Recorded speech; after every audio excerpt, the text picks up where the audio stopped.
ভিক্ষুক রাস্তা দিয়া যায় আর জমিদারের পুত্রবধূও যায়। একজন সামনের থেকে আসতেছে, একজন সামনের দিকে যাইতেছে। দুইজনের ক্রসিং এর সময় ভিক্ষুকের গায়ের কাদা জমিদারের পুত্রবধূর গায়ে লেগে গেছে।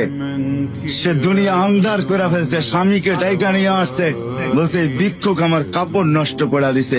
সে শুধু ভিক্ষুক ছিল না, বৃদ্ধ ছিল।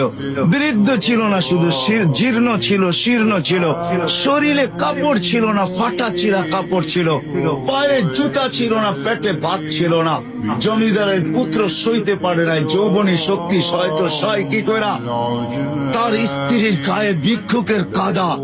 বস সমগ্র শক্তিকে হাতে একত্র করা বৃদ্ধের গালে বসায়। বৃদ্ধ কিচ্ছু বলে নাই, শুধু উপরের দিকে তাকায় দুই তিনটা শব্দ উচ্চারণ করছেন। শব্দগুলা হলো ইয়া মাল্লাহ, তারা হলো ওয়ুন, ও আল্লাহ চোখে দেখা যায় না, ও তারা কুল্লা শাই, তুই সব দেখিস। ফারা তারা মা বি, তুই কি দেখিস না আমার সাথে কি ঘটতেছে, এটা কি দেখিস না? বলতে দেরি যুবক, মরতে দেরি হয় নাই। জমিদার চলে আসতে প্রতিশোধ নিবে। বৃদ্ধের একদিকে মুস্কি হাসি, একদিকে বলতেছে প্রেমের খেলা এমনই হয়। জিজ্ঞাসা করছে কিসের প্রেমের খেলা রে? বলছে ওর প্রেমিকার গায়ে আমার কাদা লাগছে, পায়ের কাদা লাগছে, ও সইতে পারে নাই। যৌবনী শক্তি দিয়ে আমার বৃদ্ধ গালে বসায় দিছে। আমাকেও একজন ভালোবাসে, সেও সইতে পারে না,